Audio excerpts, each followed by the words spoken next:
কলকাতার বুকে এমন একটি মন্দিরে চলে এসেছি যে মন্দিরটি সাউথ ইন্ডিয়ার যে সমস্ত মন্দির আমরা কেরালা তামিলনাড়ু ঠিক একখণ্ড কেরালা বা তামিলনাড়ুর কিন্তু এখানে অংশই বলা যায় এই মন্দিরটি। একেবারে যেন আস্ত একটি কেরালা বা কর্ণাটকীয় মন্দির কিন্তু উপস্থিত হয়ে আছে এই কলকাতার বুকে। আজকে ঠিক সেই রকমের কিন্তু আমরা এক মন্দিরে চলে এসেছি, বৈকুণ্ঠনাথ মন্দির এবং ভাস্কর্য তা কিন্তু সত্যি কিন্তু অতুলনীয় এবং দেখার মতন। বৈকুণ্ঠনাথ মন্দিরে প্রবেশের আগে এই মন্দিরে যদি আপনারা আসতে চান তাহলে কি করে আসবেন সেই রুটটি প্রথমে আগে আপনাদের জানিয়ে দেব। আমি এখানে এসেছি মেট্রো করে। সেই বৈকুণ্ঠনাথ মন্দিরে যেতে গেলে তার নিয়ারেস্ট কিন্তু মেট্রো স্টেশন হচ্ছে গিরিশবাগ মেট্রো স্টেশন।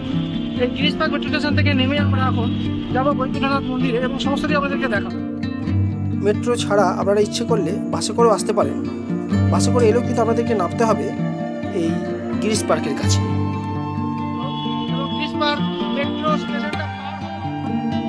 সামনের এই রাস্তাটি পার করে জোরে সাঁকো ক্রস করলেই আমরা আমাদের গন্তব্যে পৌঁছে যাব। আমাদের যেতে হবে এই দিকটা, সামনে এই ঘটনা পড়বে জোরে সাঁকো কালী মন্দির।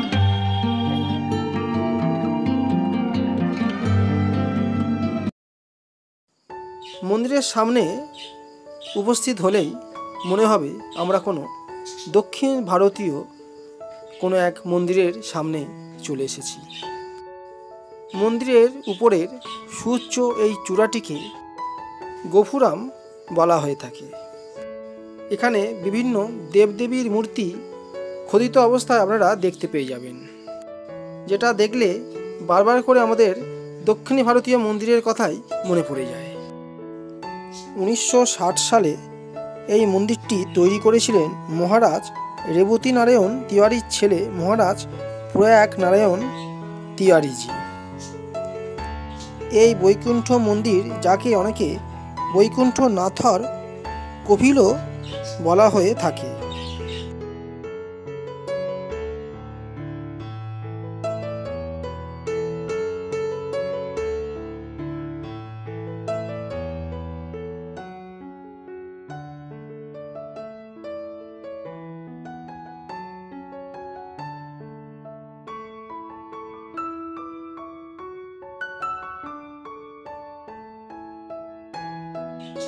এটিই হলো মুখ্য প্রবেশ পথ।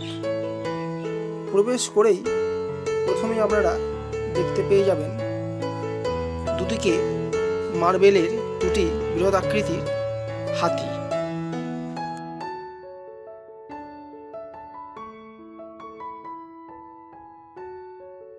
এবং একেবারে মূল মন্দিরের সামনে আপনারা দেখতে পেয়ে যাবেন এই অসম্ভব সুন্দর সোনার তাল গাছটিকে।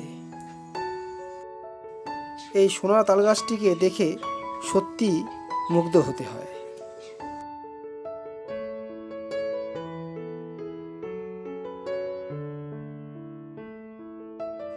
মূল মন্দিরের উপরিভাগে আপনারা দেখতে পেয়ে যাবেন নরসিংহ অবতার, কল্কি, রামচন্দ্র, বরাহ, ভগবান শ্রীবিষ্ণুর যে দশাবতার, সেই দশাবতারের কিন্তু এখানে আপনারা মূর্তিগুলো দেখতে পেয়ে যাবেন। সারিবদ্ধভাবে খুব সুন্দরভাবে কিন্তু সাজানো আছে। মূল মন্দিরটিকে বেষ্টনী করে রয়েছে বড় বড় থাম। থামের উপরে খচিত হয়ে রয়েছে খুব সুন্দর সুন্দর আঁকিবুকি এবং বিভিন্ন রকম দেবদেবীর মূর্তি। সাদা মার্বেল পাথরের সাহায্যে পুরো মন্দিরটি নির্মিত হয়েছে এবং মন্দিরের চারিদিকেই কিন্তু বিভিন্ন রকম কিন্তু কারুকার্য এবং দেবদেবীর মূর্তি খচিত অবস্থায় কিন্তু দেখতে পাওয়া যাবে।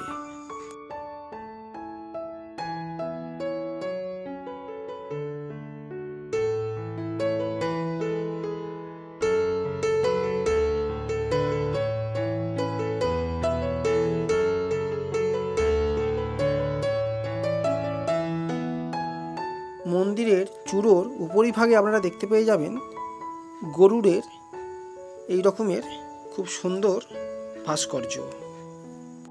গোলাকৃতি এই গম্বুজ চূড়োটির চারিপাশেই কিন্তু আপনারা এই রকমের গরুড়ের মূর্তি দেখতে পাবেন। মন্দিরের গর্ভগৃহের অভ্যন্তরীণ আপনারা প্রবেশ করলে আপনারা দেখতে পেয়ে যাবেন ভগবান বৈকুণ্ঠনাথ অর্থাৎ ভগবান শ্রীবিষ্ণুর অপরূপ সুন্দর বিগ্রহ।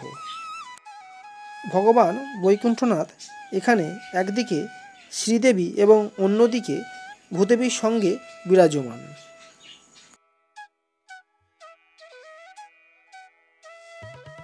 কথিত আছে এখানে ভগবান বৈকুণ্ঠনাথজি খুবই জাগ্রত, ভক্তদের তিনি নিরাশ করেন না, ভক্তদের সকল প্রার্থনা তিনি অচিরেই পূর্ণ করেন। মন্দিরের অভ্যন্তরীণ ভিডিওগ্রাফি এবং ফটোগ্রাফি দুটোই কোনোরকম কিন্তু অ্যালাউ নয়, তাও পারমিশন নিয়ে আমি আপনাদের জন্য বাইরে থেকে কিছুটা আপনাদের জন্য উপস্থিত করেছি। বন্ধুরা, যদি এই ভিডিওটি আপনাদের ভালো লেগে থাকে তাহলে অবশ্যই লাইক, শেয়ার এবং সাবস্ক্রাইব করে রাখবেন Kolkata one travel YouTube channel.